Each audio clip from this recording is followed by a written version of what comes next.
Palabra y vida. Con el padre Manuel Horta, desde Sevilla.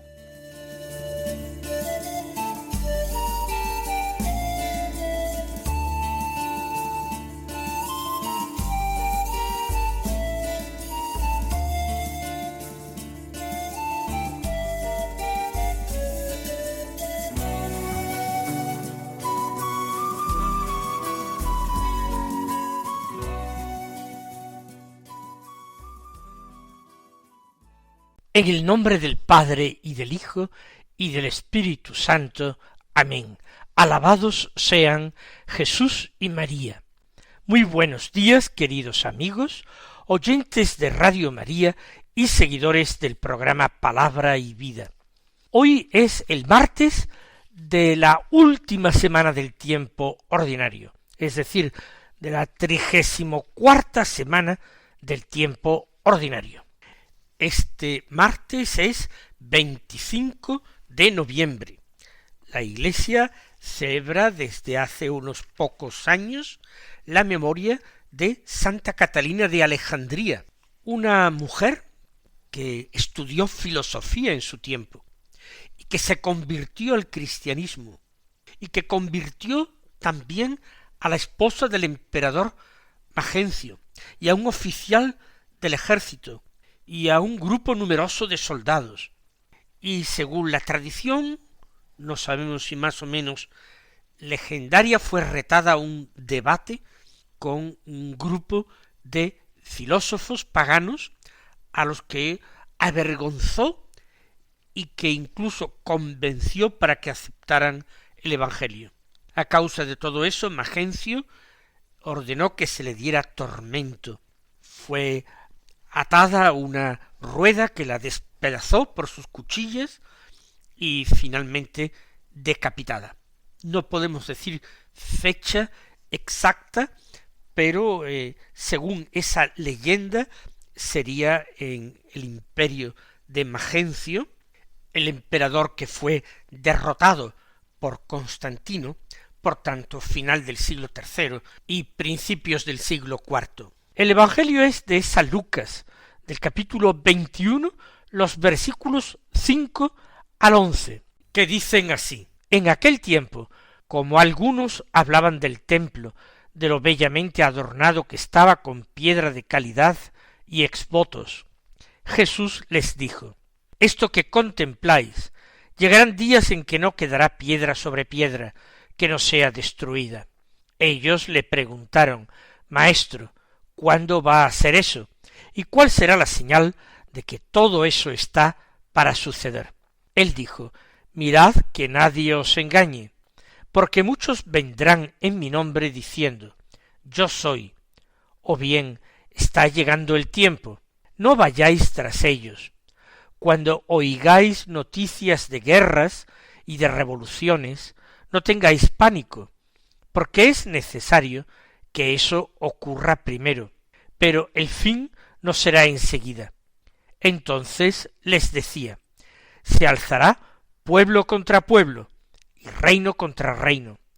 Habrá grandes terremotos y en diversos países hambres y pestes. Habrá también fenómenos espantosos y grandes signos en el cielo. Recordemos que Jesús se encuentra en Jerusalén. Son ya las antevísperas de su pasión y su muerte. Y probablemente se sitúa esta escena en el Monte de los Olivos, desde donde hay unas estupendas vistas hacia el templo. Había algunos de los discípulos de Jesús que estaban hablando del templo, de su belleza, de sus adornos, de la calidad de la piedra, de los exvotos. Están admirando aquella obra extraordinaria que ha construido o reconstruido el rey Herodes el Grande. Recordemos el templo de Jerusalén, una maravilla del mundo antiguo, lo había construido Salomón. Su padre David había tenido la idea, pero Dios no le permitió emprender tal obra, porque según le dijo, había vertido mucha sangre. Y David se había preocupado de reunir materiales y dinero y metales preciosos para que su sucesor levantara ese grandioso templo a Dios. Ese templo, construido en torno al siglo X antes de Cristo por Salomón, duró hasta la invasión babilónica. Fue con la conquista del rey Nabucodonosor cuando el templo fue despojado e incendiado, y los judíos llevados en cautividad a Babilonia. Al regreso de la cautividad babilónica, cuando el rey persa Ciro les da libertad a los judíos que lo deseen a volver a su tierra de origen, entonces se construye un nuevo templo, por supuesto con pobrísimos medios. Son Esdras y Nehemías los que capitanean este esfuerzo titánico de Israel por recuperar su identidad y renovar el culto a Dios y renovar el ciclo de sacrificios. Un templo que trae memoria, trae recuerdo del antiguo esplendor del primitivo templo, pero cumple su función.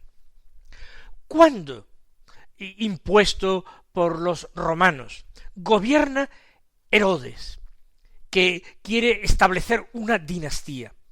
Herodes, que no era de raza judía, sino de origen idumeo o edomita, un pueblo rival de Israel, situado al sureste de Canaán.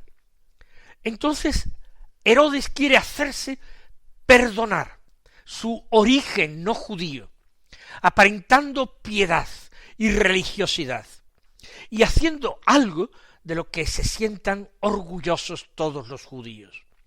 Para eso emprende la tarea de reconstruir ese segundo templo, segundo porque es el que sucedió al de Salomón, que ya estaba definitivamente destruido. Al principio iba a ser una obra de embellecimiento, de reconstrucción, de consolidación, pero el edificio era tan malo, había soportado tan mal el paso del tiempo desde la vuelta de la cautividad de Babilonia, que de hecho Herodes hizo un templo nuevo. Algunos hablan del tercer templo, majestuoso, mucho mejor que el segundo. Posiblemente no llegaría al esplendor del primero, pero de aquel nadie se acordaba. Y restaura el culto de esta manera y se hace perdonar, así digamos, por la casta dominante, por la clase sacerdotal, los sumos sacerdotes. Herodes se hace un hueco en aquella sociedad. Era detestado, pero se le debía mucho. Cuando las personas que están con Jesús en el Monte de los Olivos admiran el templo e invitan a Jesús a mirarlo, se lo ponderan, el Señor dice, y sus palabras tuvieron que caer como un rayo a sus pies: eso que contempláis, llegarán días en que no quedará piedra sobre piedra. Podía referirse el Señor a algo, un acontecimiento muy lejano, pero los discípulos que le rodean entienden que aquí Jesús está haciendo una profecía cuyo cumplimiento no se va a dilatar tanto en el tiempo. ¿Cuándo va a ser eso?, le dicen. ¿Cuál será la señal de que todo esto está para suceder? En la relación entre Jesús y sus discípulos se ha entablado ya una confianza grande en que ellos plantean a su maestro las cuestiones que se le ocurren. Ya no es ese temor reverencial que experimentaban al principio por su persona. El Señor ha tenido tal cantidad de delicadezas, de finuras en su relación con ellos, que ellos expresan todo lo que se le viene a la cabeza con mucha espontaneidad. Le piden al Señor, en quien reconocen un verdadero espíritu profético, que les dé alguna señal, que ellos sepan cuándo va a pasar ese desastre que Jesús está anunciando. ¿Cuál será la señal? Y aquí es cuando el Señor, que ha empezado a hablar de la ruina de Jerusalén, ruina del templo, empieza a dar una serie de signos o señales que pueden ser aplicables en el tiempo a lo que ocurrió en el año 70, la destrucción de Jerusalén y de ese templo, o que pueden aplicarse a los dolores que vendrán antes de su segunda venida en gloria para juzgar a vivos y muertos. Dice el Señor, mirad que nadie os engañe. Detengámonos en esto. Jesús afirma que el engaño es posible y por tanto que no basta la buena voluntad para precaverse del engaño. Hay alguien a quien Jesús ha llamado el padre de la mentira y también ha llamado el príncipe de este mundo, que está pronto a seguir ejerciendo ese oficio que empezó a desempeñar en el paraíso: engañar, mentir, sembrar la cizaña en la relación de los hombres con Dios y de los hombres entre sí. Cuidado, mirad que nadie os engañe, porque esos tiempos últimos son tiempos de crisis, son tiempos, por tanto, llenos de inseguridad, porque el enemigo va a tener más poder, más mano, más capacidad de engañar. ¿Y cómo se va a presentar este engaño del enemigo? ¿Cómo se va a presentar esta impostura? Pues, dice Jesús, vendrán muchos en mi nombre diciendo yo soy, o bien está llegando el tiempo. No vayáis tras ellos. Así pues Jesús anuncia, y esto no cabe duda de que el Señor se refiere a los últimos tiempos, de que han de venir personas que pretendan actuar en nombre de Jesús o hacerse pasar por él. Y que esa mentira, esa impostura, será tan bien urdida que las personas que tengan una fe débil, que no tengan una suficiente capacidad de discernimiento, que no hayan interiorizado suficientemente la palabra de Dios, podrán caer en engaños, en un engaño de buena fe, porque creerán que es Jesús o el enviado de Jesús el que está hablando. En realidad no será el enviado de Jesús, aunque se presente como tal. Hay que mantener la fidelidad a Jesucristo y a sus palabras. También la fidelidad, la escucha a estas palabras que acabamos de escuchar en el Santo Evangelio de la misa de hoy. Que nadie os engañe. Muchos, dice Jesús, no uno, ni unos pocos, muchos vendrán en mi nombre. En el nombre de Jesús, sí. Y actuando en nombre de Jesús pueden ser hombres malvados, sí. Y actuando en nombre de Jesús pueden ser agentes del maligno, sí. Eso va a ser esa impostura de los últimos tiempos, anunciada por el Señor. Y van a decir, yo soy, esto es de Cristo, esto viene de Cristo, y no será así. O bien, está llegando el tiempo ¿de qué? ¿El tiempo del triunfo del hombre? ¿El tiempo del triunfo de Cristo? No, ciertamente. Porque antes, la humanidad, antes de entrar en el descanso de Dios, antes de la resurrección de los muertos, también el cuerpo místico de Cristo, que es la Iglesia, deberá seguir y acompañar a su Maestro cargado con la cruz. Es los últimos tiempos, es el momento de la pasión de la Iglesia. o bien, no vayáis tras ellos, dice Jesús. Esto será difícil, dar de lado a quienes se presentan actuando en nombre de Jesús y transmitiéndonos una palabra de parte de Jesús. Hay que orar, hay que pedir sabiduría del cielo, hay que pedir ese don del Espíritu Santo de entendimiento y el don de ciencia y el don de temor del Señor y el don de la sabiduría, todos los dones del Espíritu que nos permitan atinar con lo que realmente Dios quiere. Y ahora, si esa es la primera señal, que en muchos van a querer engañaros y además actuando en mi nombre, una segunda señal más histórica, más comprobable. Cuando oigáis noticias de guerras y de revoluciones, no tengáis pánico. Claro que la falta de paz, la guerra, la revolución que subvierte el orden y que cuestiona los valores que una sociedad defiende, todo eso es temible. No dice el Señor que no tengamos que sufrir, claro que eso nos hará sufrir. Jesús pide a los suyos que no se dejen arrastrar por el pánico.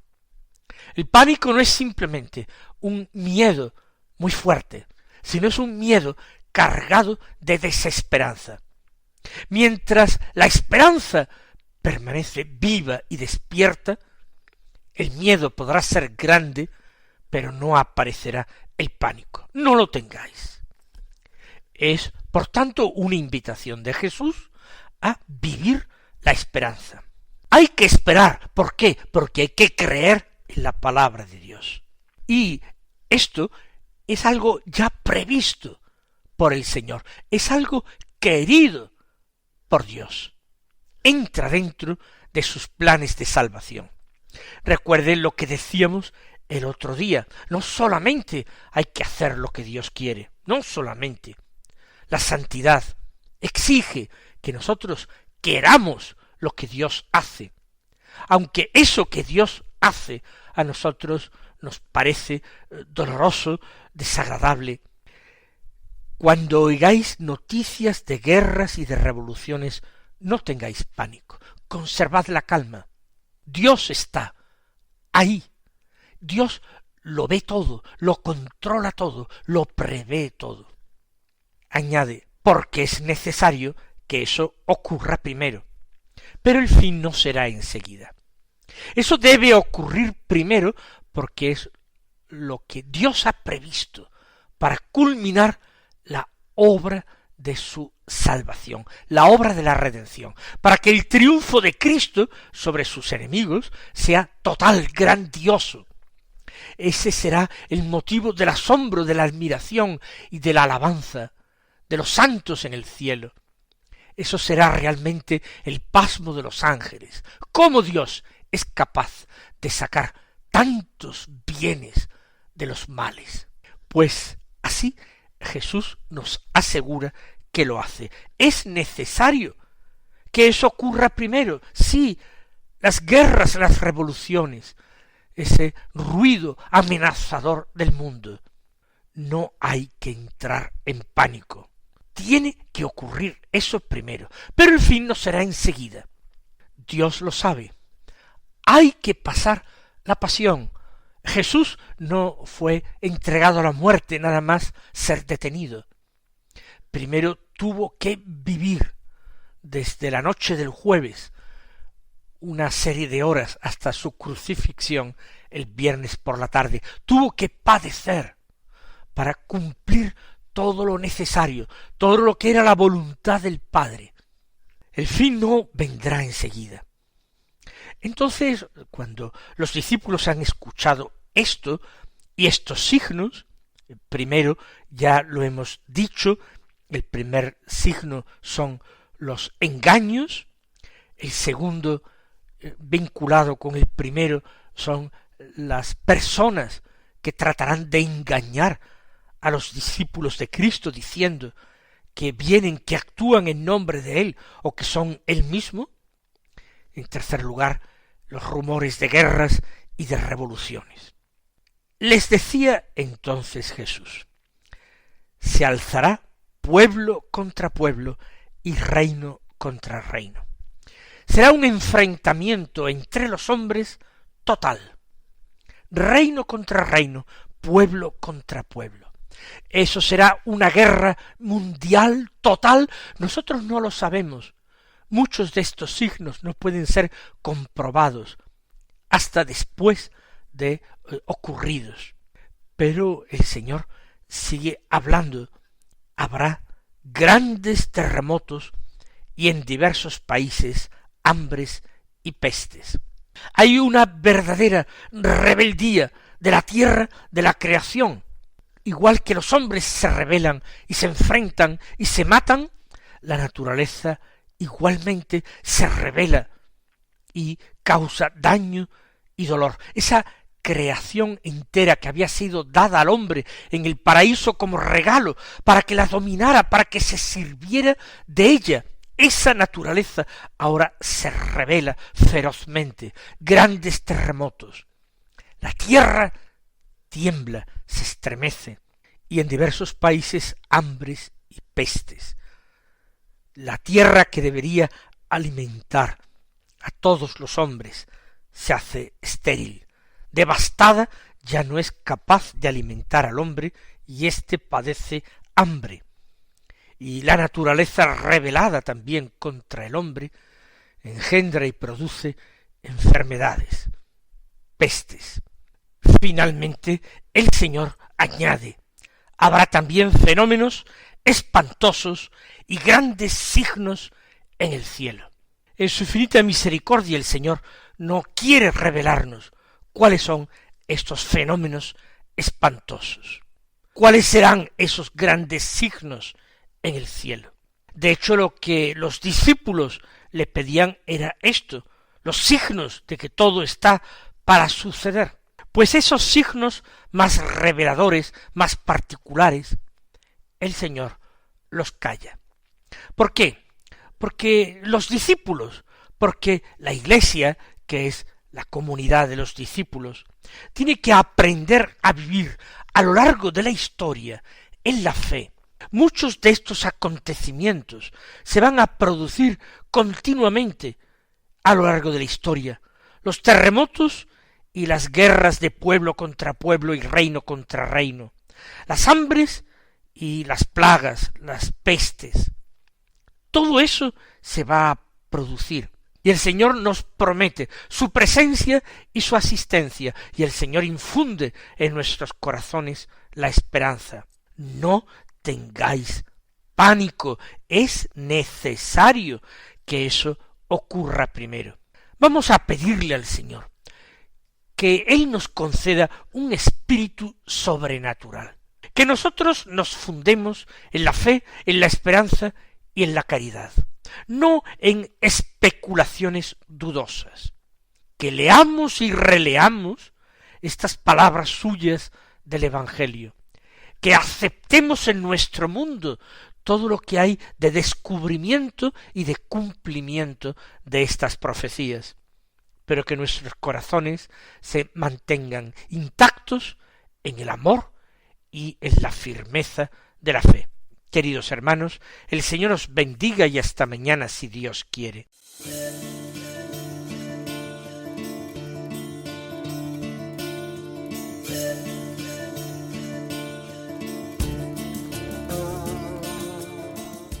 Han escuchado en Radio María Palabra y Vida, un programa que dirige el Padre Manuel Horta.